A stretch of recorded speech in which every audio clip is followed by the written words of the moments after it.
So, today I want to talk about control.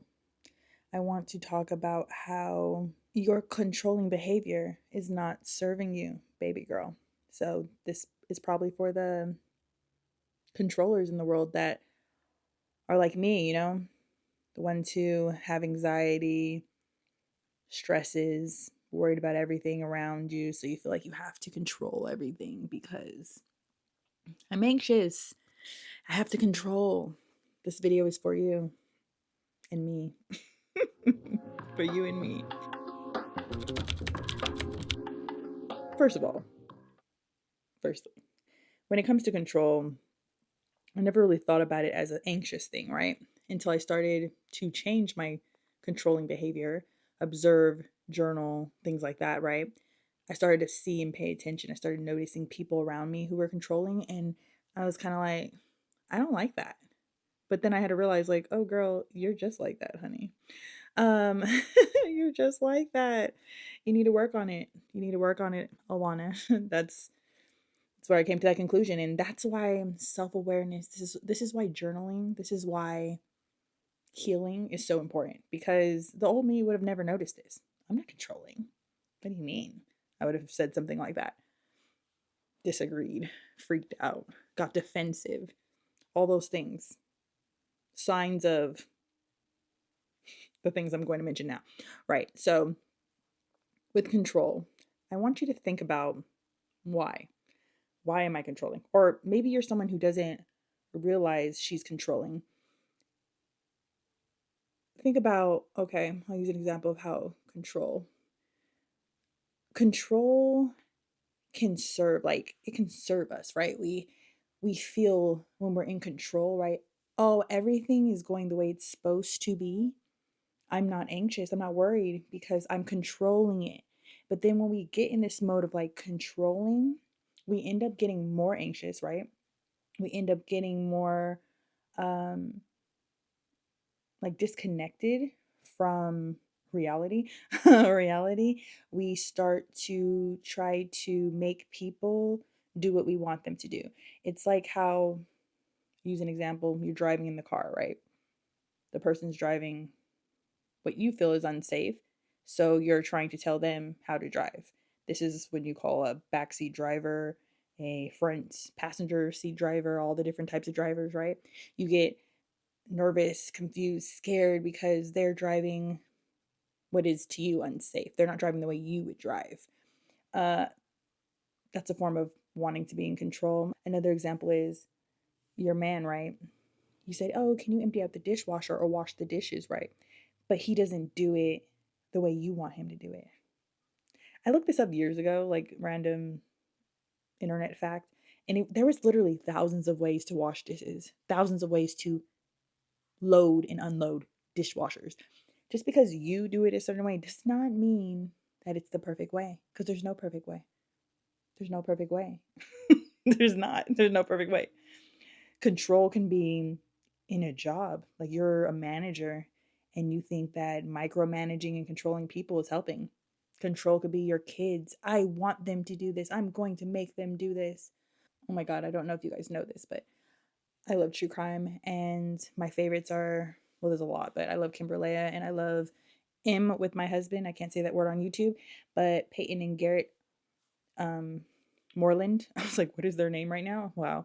But Peyton and Garrett Moreland, and they had an episode just recently, and I was like, an example of a mother in control. You could look that episode up if you're interested in true crime. That is my two favorite podcasts when it comes to true crime. Um, but I digress. Control. The mother there is controlling. And you'll start to see that when you are controlling, people don't, they feel constricted. They feel unappreciated. They don't like it, especially men. Men don't want to be controlled. They're grown ASS men. They don't want to be controlled by us. This is your man, your child, your man child, your child, boy, your neighbor, man, friend. None of them want to be controlled. I don't want to be controlled. But yet I thought with my anxious attachment and my anxiety that control was the way.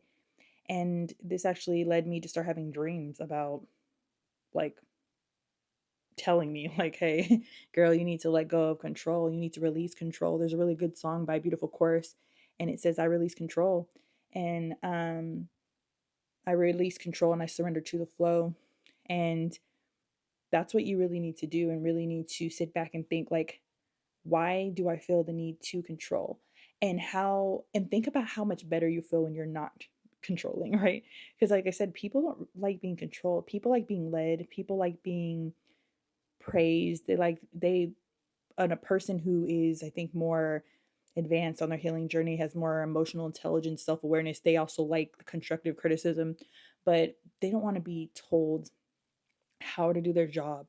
They don't want to be told or controlled on how to drive. They None of that. And I don't think you do either. And I'm not saying that you're a bad person because you want control. I think that you're an anxious person and that's why you want control. And I think that once you can allow yourself to acknowledge that you are anxious, that you have anxiety, or that there's something that stemmed that created you to be this way, and you thought control, your body thought control would make you feel safe. Once you can acknowledge that, I believe you can heal. I know you can heal. And so, journaling and thinking like, when did I first start being controlling? what what is my outcomes like? What have I gotten from being controlling?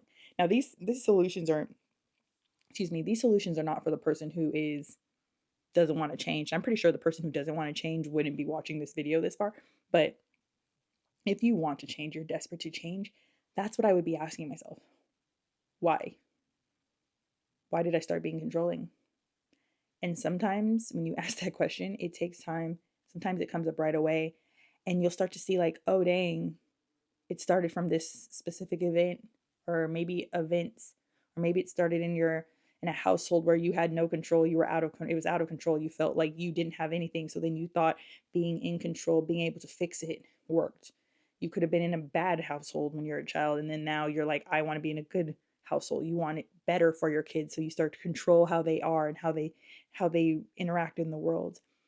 There's a lot of reasons, and maybe figuring that out, learning why,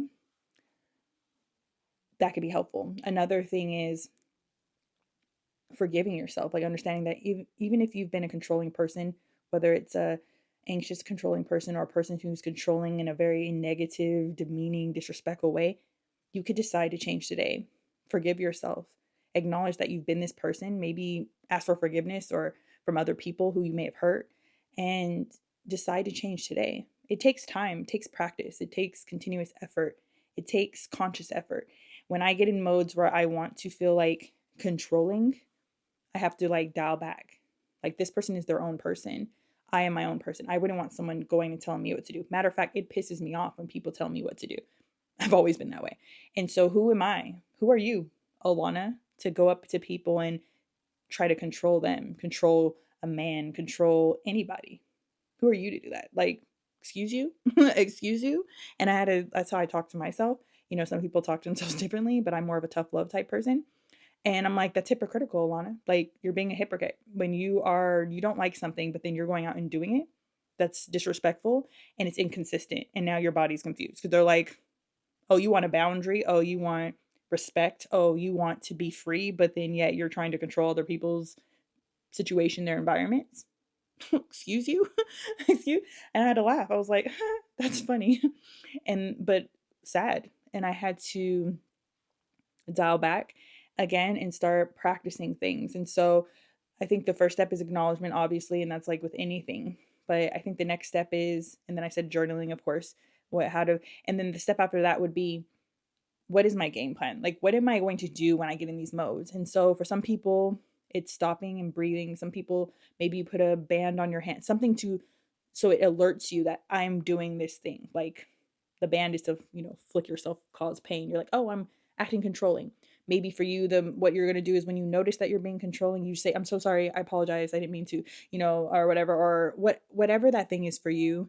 Just figure out that game plan. Like, so for me, if I notice myself starting to like try to nag or be controlling, now at this point, I think I noticed it pretty quick, but before, I'm trying to recall how I used to deal with it when I first started working on this. I'm not sure. I know because I'm not around a lot of people now, but I know now, like, what I tend to do is I'm just at the point where when I feel like I'm being controlling or starting to try to make something go my way in other people's lives, like other people, I remind myself, like, I wouldn't want to be that person. So why are you doing that to other people? But if I was doing this brand new now, I would stop and I would breathe. Or again, I would just, once I already did it, like, oh, I'm so sorry, I'm working on this, my apologies. Because I think when you change, like the action of changing, people will respect that more than when you're just being the controlling, manipulative person. Because controlling behaviors, like a lot of people forget, like controlling behaviors doesn't always have to be like so blatant. Like it doesn't have to be like obvious all the time. It could be you doing like anxious attached, like I'm an anxious attached person, and I've been working on that to become a securely attached human being, because I don't want to be attached to any person in that way. I want to be detached. I want to love them but not have to love them. Like I don't want it, like I want to choose to be with someone, not that I my anxiety is keeping me my eyes on this individual. It's just so funny because when we watch the movies or we see the thing with somebody's being hurt by a significant other, we're like quick to be, oh, that is controlling, that is manipulative, that is evil, that is bad, there, this. But baby girl, if you're being controlling, if you're being a jealous person, if you're not allowing your man to go out and about and do what he wants to do, if you're hovering over your children and not allowing them to be their individual selves, you're trying to morph them into be what you want them to be. You're choosing what schools they pursue when they're in high school, college, or college really. Like high school they're still a kid, but you're making them go after certain things that you wanted or that you want for them, and you're not allowing them to be their individual self. Did you want somebody to be that way with you? Because to me, you're not the same. I'm not saying they're the same people, like you're both the same. Somebody putting hands on somebody versus using their voice may not be the same individual, but verbal abuse is just as bad and just as demeaning and just as detrimental as physical. And so just again, not comparing you to a person who is that way, but understanding that that is a very like, who are you to judge? Who are you to judge individuals who do that when you yourself are exhibiting the same type of manipulative behaviors, doing things so that you can get what you want, not considering what the other person wants. And I think that's what, for me, I had to realize, because I didn't think I was coming from a bad perspective. I really didn't think so. But once I started to journal about it, meditate, pray, read, and things started coming up, I realized, okay, I'm scared. Okay, I have anxiety. Okay, I'm insecure. Okay, I have low self esteem. Okay, what can I do to be the opposite of those things, the opposite of those things? And it's like I said, it's daily steps, it's noticing. So just acknowledge that if you are controlling, see where that came from, journal about it, pray about it, and then start to make an action plan to transition from that controlling behavior to more loving behavior, a more leadership role, a more nurturing, be an example. Like I think if we could just lean back, especially as women, just lean back, it'll work out. Like like I said, he's gonna empty the dishes the way he's gonna do it. Let him do it that way. You're gonna do it the way you do it. I swear it's gonna bring you so much more peace when you just release control. And when you start to do this, things start to come to you. Opportunities start to come to you. People start being attracted to you like a magnet. Just good things happen because you release the control. I surrender, and this is important too. Like if you're a believer, in your walk with God, like surrendering to His plan, what He has for you, versus being in control of what's going on. Oh, I have to do it this way. Oh, I got to do it this. I got to do it this time. I have to have a house at this point in time. Surrender, surrender, let go, release, control, and watch how your life changes. Watch how the people around you change. If you're in a leadership position, especially, watch how the people who you have been managing start reacting to you when you start leading them. And it's funny because, like, yeah, because your example is so much more better than anything else. You could talk all you want. Talk is cheap. What you do when you say, so what you say and do, okay, they'll respect you. They'll respect you. Anybody, your kids, your lover, yourself will respect you. So, like I said, release that control, baby girl. Release it. Release it. And that's all I got for you. That came to my head and I was like, let's talk about it. Let's chat. Let's, if you have any other points to add, because I know this wasn't like a long video, but drop them in the comments. As always, thank you for watching. With all my love, Lana.